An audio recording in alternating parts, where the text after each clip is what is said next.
El día de San Valentín de 1989, el último día de Bina Apsara, la legendaria cantante popular, se despertó sollozando porque había soñado con un sacrificio humano en el que ella era la víctima prevista. Hombres de torso desnudo que se parecían a Christopher Plummer la agarraban por muñecas y tobillos. Su cuerpo estaba despatarrado, desnudo y retorciéndose sobre una piedra pulida con la imagen tallada de Quetzalcóatl, el ave serpiente. La abierta boca de la serpiente emplumada rodeaba un agujero oscuro excavado en la piedra, y aunque Bina tenía la boca dilatada por sus propios gritos, el único ruido que podía oír era el del estallido de lámparas de flash.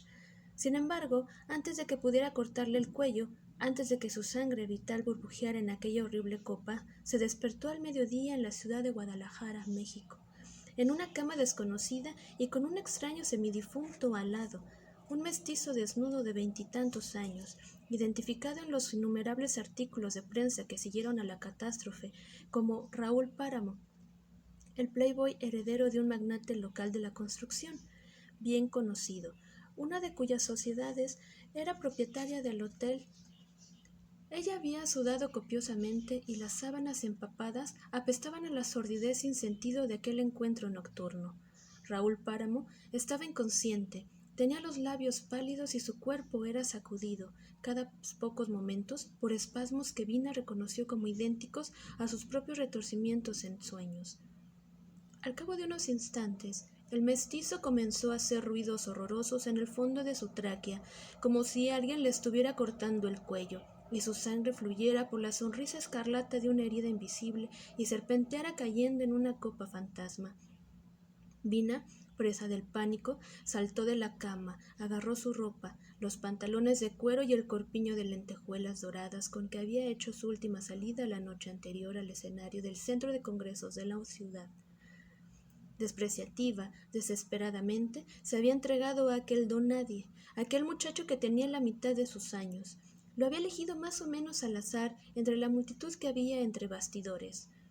Los resbaladizos, untuosos pretendientes de flor en el ojal, los magnates de la industria, la aristodesgracia, los reyesuelos de la droga, los príncipes del tequila, todos con limusinas, champán y cocaína, y hasta puede que con diamantes para obsequiar al lucero vespertino. Aquel hombre había empezado a presentarse, pavonearse y hacerle fiestas. Pero ella no quiso saber su nombre ni el saldo de su cuenta bancaria. Lo había elegido como a una flor y ahora quería tenerlo entre los dientes. Lo había encargado como si hubiera sido un plato para llevar. Y ahora lo almorzaba con ferocidad de sus apetitos, porque comenzó a darse un festín de él en el momento mismo en que se cerró la puerta de la limusina, antes de que el chofer hubiera tenido tiempo de subir el cristal que daba intimidad a los pasajeros. Luego, él, el chofer, habló con reverencia de su cuerpo desnudo, mientras los periodistas le servían tequila sin parar. Susurraba cosas sobre aquella desnudez trepadora y depredadora como si fuera un milagro. ¿Quién hubiera podido pensar que ella estuviera ya muy allá de la parte mala de los 40? Supongo que alguien allá arriba quería que se conservase como era. Yo hubiera hecho cualquier cosa por una mujer así, gimió el chofer. Hubiera conducido a 200 kilómetros por hora si ella hubiera querido velocidad. Me hubiera estrellado contra una pared de cemento si ella hubiera deseado morir. El suelo bajo sus pies, de Salman Rushdie, es una novela que Bono adaptó la letra de parte de la novela que le escribe Hormuz Kama a Bina Apsara para escribir él mismo la versión de su canción, que es El suelo bajo sus pies, en el que el video promocional aparece también el autor indio Salman Rushdie. Recordemos que Salman Rushdie es un autor anglófono proveniente de India, en el que él estuvo condenado a muerte.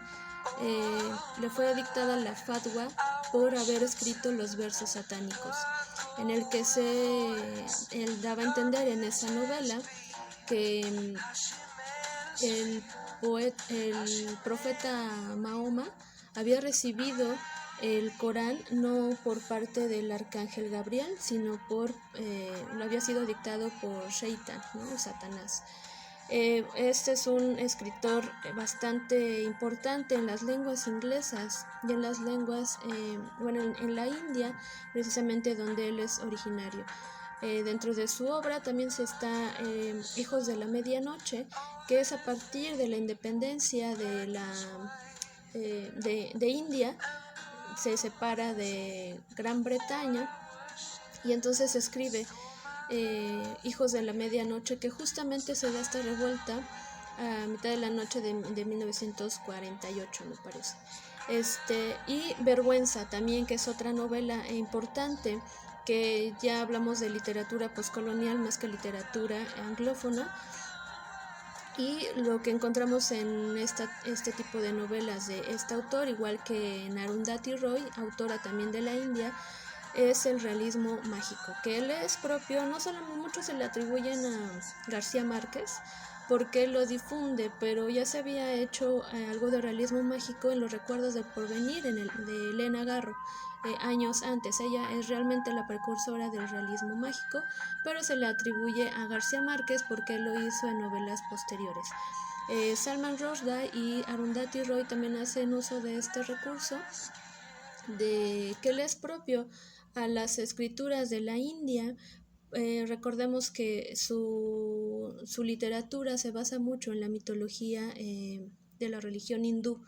Entonces, pues es lógico que encontremos monos que vuelan para que le ayuden al príncipe Rama, por ejemplo, en el Ramayana, para que liberen a su esposa Sita, ¿no?